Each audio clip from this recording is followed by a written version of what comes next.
energy to the remnant who are with us already. So this to me is exciting with the energy that we have. It seems to me that they would be begging and pleading for us to come into the party.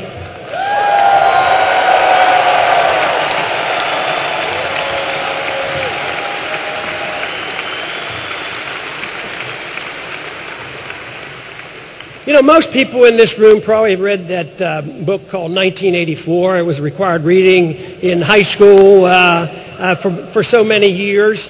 And, you know, I figured it out. I can explain to you where the problem is. 1984 has been read by a lot.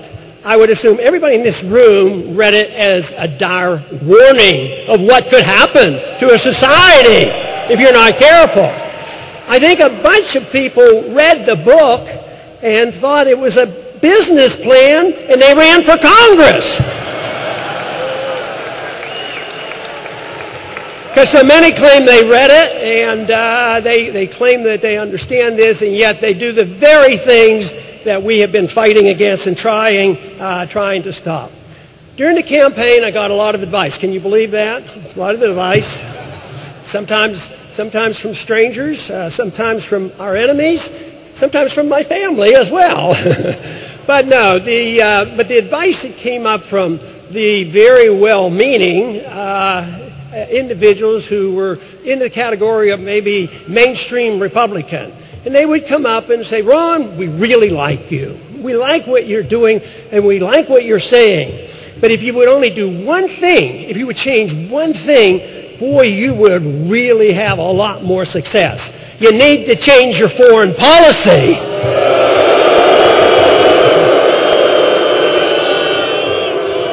And of course, if I didn't have the policy that I do have, I don't believe we would be here tonight.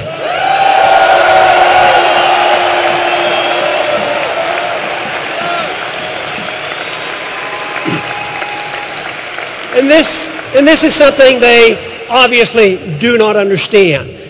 Those who do understand it fear it because of the powerful special interest behind a foreign policy of intervention in the military-industrial complex. So it's complex, but they strongly resent this. But it was mentioned already today. I have mentioned it before, but I think it's the best test of my support coming from, more so than anybody else, from the military for our foreign policy.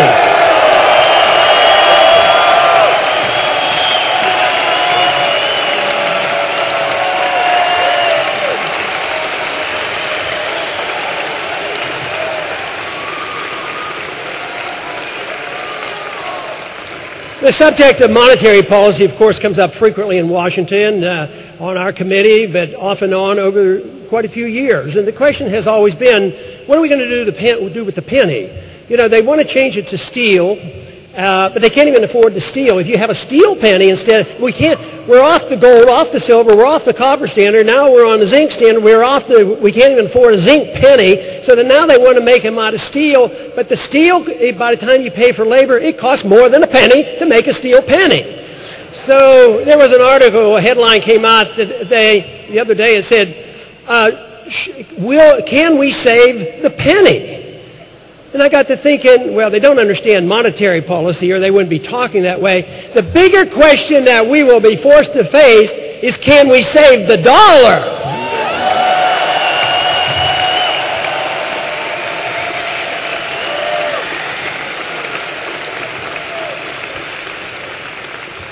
There was a bill passed not too long ago, and as you could guess, I voted against it, and that's that Dodd-Frank bill. Did you ever hear of that monster? In that bill, they gave more power to the Federal Reserve. They created a board, a Consumer Financial Protection Bureau, protect all the consumers. So they were given a task here a couple of months ago, and it was designed to make things more efficient. That's why this story will tell you why efficiency is not the answer to our problems. We don't want more efficient government. We want to get the government out of the business that they're not supposed to be doing.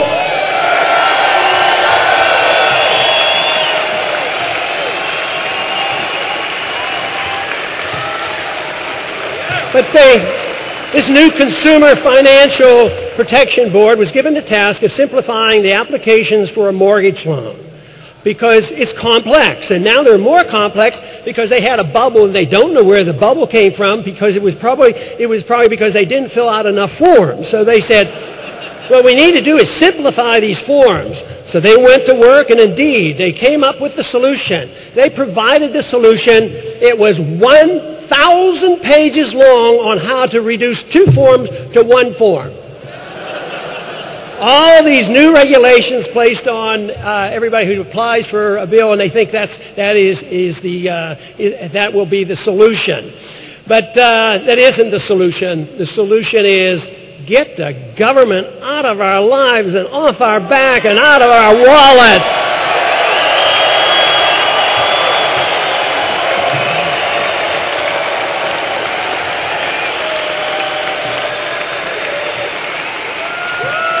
Now, if we are serious, and when we have the clout, what we do is we don't tinker around with 1,000 pages to simplify things. What we do is we repeal Dodd-Frank is what we do.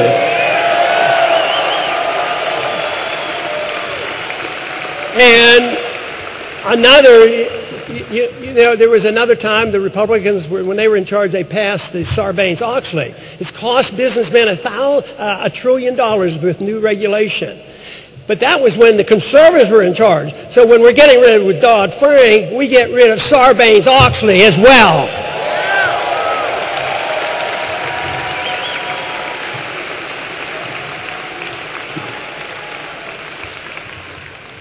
I am convinced that we're living at a time that an era is ending. And this is significant because you can be depressed at times when you look at what's happened in Washington. You work hard, you come close to victories, you don't have real victories, and it goes on and on. You say, this is too overwhelming. And Washington is responding too slowly. But the end of an era provides an opportunity. And I'm thinking recently about what era are we talking about? And I would say first off, in the last 100 years approximately, what about 1913? That was a beginning of an era. That was a beginning of a time where they said, you know, with the income tax and a new foreign policy, we're going to make the world safe for democracy, and we're going to have a war to end all wars, and we're going to have a Federal Reserve that's going to get rid of the business cycle, on and on. We were going to introduce this wonderful era. Well, guess what? That era is not with us anymore. It's over and done with. We're just looking at the last vestiges of a bad program started in 1913. We will eventually get rid of the Federal Reserve.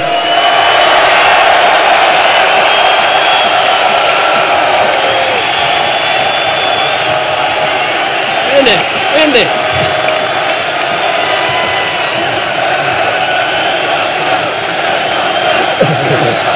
Good idea.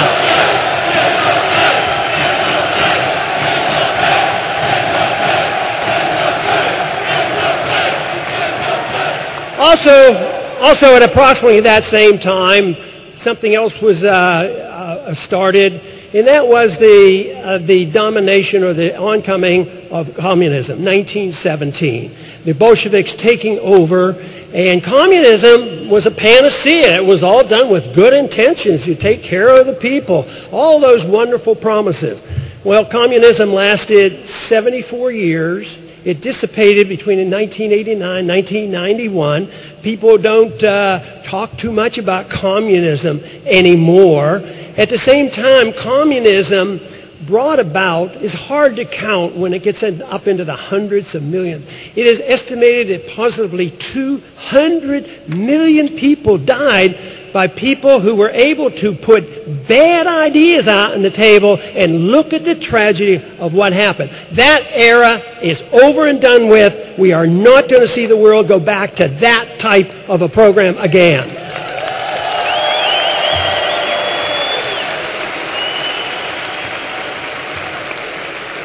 One of the books that impressed me when I was still in medical school was Dr. Zhivago. And I remember one